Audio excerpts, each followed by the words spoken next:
हर हर महादेव सभी को। पुराणों व शास्त्रों के अनुसार मासिक शिवरात्रि भगवान शिव जी को अत्यंत प्रिय है। इसीलिए शिव भक्तों के लिए यह वर्ष व महीना बहुत ही अच्छा होगा।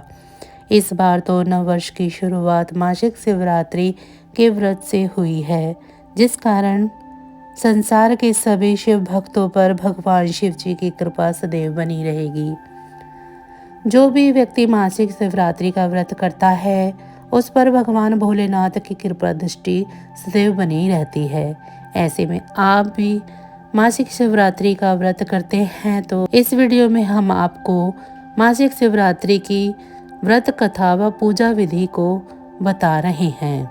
मान्यताओं के अनुसार जो कोई व्यक्ति भगवान शिव जी की पूजा अर्चना करता है तथा उनको प्रसन्न करने के लिए व्रत रखता है, तो भगवान भोलेनाथ उसकी सभी मनोकामनाएं पूर्ण करते हैं। शिव पुराण के अनुसार मासिक शिवरात्रि का व्रत रखने वाले स्त्री व पुरुष को मनचाहा वरदान मिलता है। कहा जाता है कि मासिक शिवरात्रि का व्रत भगवान भोलेनाथ को अति प्रिय है। पौराणिक मान्यताओं व शिव पुराण के अनुसार हर मासिक शिवरात्रि व्रत के दिन भगवान शंकर जी की पूजा रात्रि में की जाती है। मान्यता है कि चतुर्दशी वाले दिन रात्रि के समय ही भगवान शिव जी का विवाह माता से हुआ था। हर महीने की कृष्ण पक्ष की चतुर्दशी तिथि को मासिक शिवरात्रि किया जाता है। या आप भी मासिक शिवरात्रि का व्रत हर महीने करते हैं तो बहुत अच्छी बात है। आपके ऊपर सदैव भगवान शिव जी की कृपा बनी रहे। इस व्रत को रखने वाले व्यक्ति भगवान शिव जी की पूजा अर्चना रात्रि के समय करते हैं, क्योंकि शास्त्रों में इस व्रत को अति उत्तम बताया गया है। आइए चलिए जानते हैं कि मासिक शिवरात्रि की पूजा विधि क्या होगी। पौराणिक मान्यताओं के अनुसार मासिक शिवरात्रि वाले दिन भगवान शिव जी की पूजा अर्धरात्रि के समय की जाती है, क्योंकि ऐसा पुराणों व शास्त्रों में लिखा गया है। इस दिन प्रातःकाल जल्दी उठ स्नान आदि से मुक्त होकर भगवान सूर्य को जल अर्पित करें। इसके बाद पीपल व तुलसी के पेड़ में भी पानी चढ़ाएं। रात्रि के समय भगवान भोलेनाथ की मूर्ति अर्थात शिवलिंग को दूध, पानी व गंगा जल से स्नान आदि कराएं। इसके बाद भगवान का रोली मोली, दूध, दही, घी, बेलपत्र, धतूरा, सृजन के पुष्प, फल, पुष्प आदि से भगवान भोलेनाथ का अभिषेक करें। इसके बाद भगवान के भजनों का गुणगान करें और आरती करें। इसके बाद भगवान शिव जी को भोग लगाकर वितरण करें। दूसरे दिन मासिक शिवरात्रि के व्रत का पारण करें। पूजा करते समय भगवान शिव जी के महामंत्र ओम नमः शिवाय का जाप करें। चलिए अब जानते हैं मासिक शिवरात्रि के व्रत कथा के बारे में। प्राचीन समय की बात है, एक चित्रभानु नामक शिकारी था। वह शिकार करके उसे बेचता और अपने परिवार का पेट भरता। वह उसी नगर के एक साहूकार का कर्जदार था और आर्थिक तंगी के कारण समय पर उसका ऋण नहीं चुका पा रहा था, जिससे साहूकार को गुस्सा आ गया और शिकारी चित्रभानु को शिव मठ में बंदी बना लिया। संयोगवश उस दिन मासिक शिवरात्रि थी, जिस कारण शिव मंदिर में भजन व कीर्तन हो रहे थे और वह बंदी शिकारी चित्रभानु पूरी रात भगवान शिव जी के भजनों व कथा का आनंद लेता रहा। सुबह होते ही साहूकार ने उसे अपने पास बुलाया और ऋण चुकाने के लिए कहा। शिकारी चित्रभानु ने कहा कि हे सेठ जी, मैं कल तक आपका सारा ऋण चुका दूंगा। उसका यह वचन सुनकर सेठ जी ने उसे छोड़ दिया, जिसके कारण शिकारी शिकार के लिए जंगल में चला गया। परंतु पूरी रात बंदी गृह में भूखा प्यासा होने के कारण वह थक गया और व्याकुल हो गया, और उसी प्रकार वह शिकार की खोज में बहुत दूर तक आ चुका था। और सूर्य अस्त होने लगा तो उसने सोचा आज तो रात जंगल में ही बितानी पड़ेगी। ऊपर से कोई शिकार भी नहीं कर पाया जिसे बेचकर सेठ जी का ऋण चुका देता। यह सोचकर वह एक तालाब के पास पहुंच गया और भर पेट पानी पिया। उसके बाद वह एक बेल के पेड़ पर चढ़ गया जो उसी तालाब के किनारे था। उसी बेलपत्र के पेड़ के नीचे शिवलिंग की स्थापना हो रही थी, परंतु वह पूरी तरह बेल के पत्तियों से ढका होने के कारण उस शिकारी को दिखाई नहीं दिया। शिकारी चित्रभानु ने बैठने के लिए बेल की टहनियां व पत्ते तोड़कर नीचे गिराए।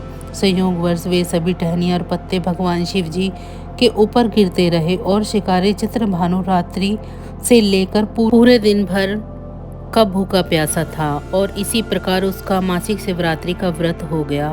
कुछ समय बाद उस तालाब पर पानी पीने के लिए एक गर्भवती हिरणी आई और पानी पीने लगी।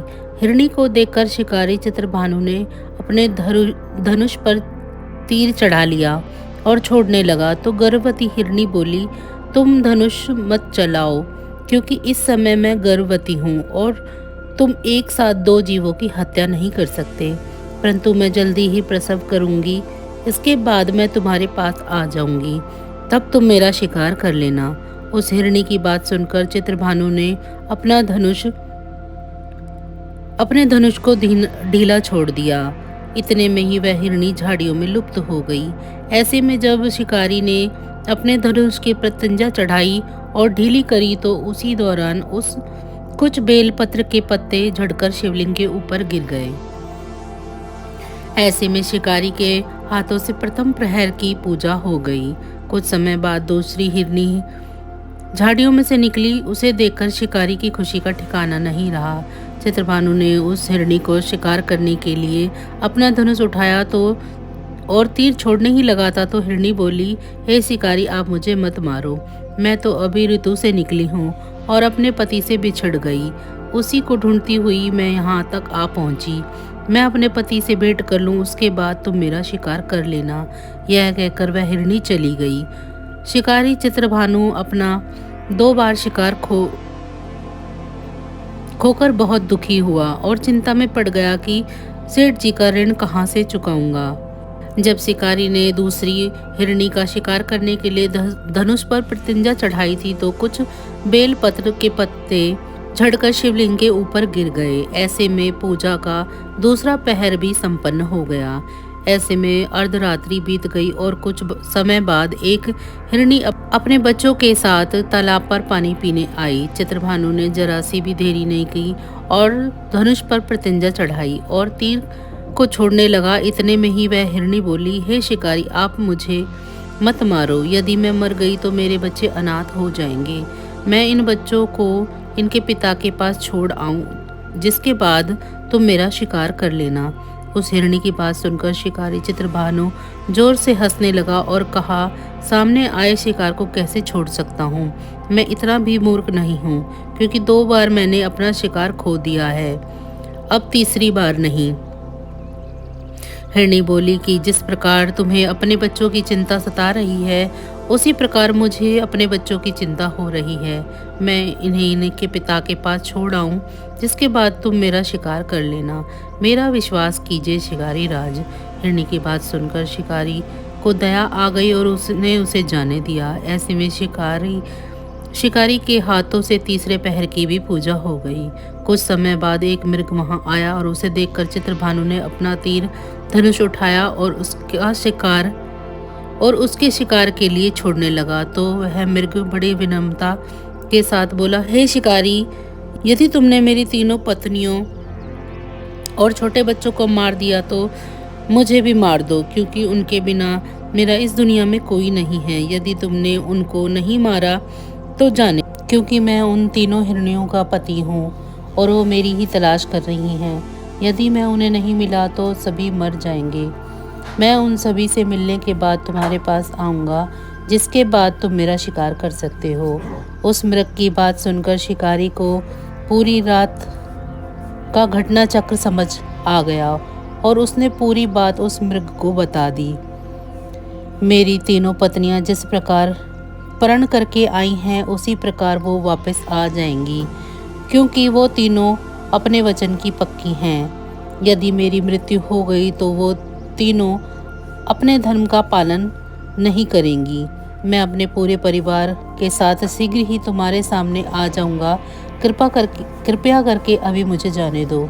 शिकारी चित्रभानु ने उस मृग को भी जाने दिया। और इस प्रकार अनजाने में उस शिकारी से भगवान शिव जी की पूजा संपन्न हो गई, जिसके बाद शिकारी का हृदय बदल गया और उसके मन में भक्ति की भावना उत्पन्न हो गई। कुछ समय बाद मृग अपने पूरे परिवार अर्थात 3 हिरणियों व बच्चों के साथ उस शिकारी के पास आ गया और कहा कि हम अपनी प्रतिज्ञा अनुसार यहाँ आ गए, अब आप हमारा शिकार कर सकते हैं। शिकारी चित्रभानु जंगल के पशुओं की सच्ची भावना को देखकर उसका हृदय पूरी तरह से पिघल गया और उसी दिन से उसने शिकार करना छोड़ दिया। दूसरे दिन प्रातः होते ही सेठ जी का ऋण किसी और से उधार लेकर चुकाया और स्वयं मेहनत करने लगा। इसी प्रकार उसने अपने जीवन को अनमोल बनाया। जब शिकारी चित्रभानु की मृत्यु हुई तो उसे यमदूत लेने आए, किंतु शिवदूतों ने उन्हें भगा दिया और उसे शिवलोक ले गए। इसी प्रकार उसे मोक्ष की प्राप्ति हुई। तो बस आज की जानकारी इतनी ही थी। फिर मिलेंगे हम आपको ऐसी ही किसी अन्य जानकारी के साथ अगली वीडियो में। तब तक अगर आपको मेरी ये जानकारी अच्छी लगी है तो वीडियो को लाइक करें। चैनल को अभी तक सब्सक्राइब नहीं किया है तो चैनल को सब्सक्राइब कर लें और कमेंट बॉक्स में हर हर महादेव ज़रूर लिखें। इसी के साथ भगवान भोलेनाथ की कृपा दृष्टि आप सभी पर सदैव बनी रहे। आप सभी का बहुत बहुत धन्यवाद। नमः शिवाय।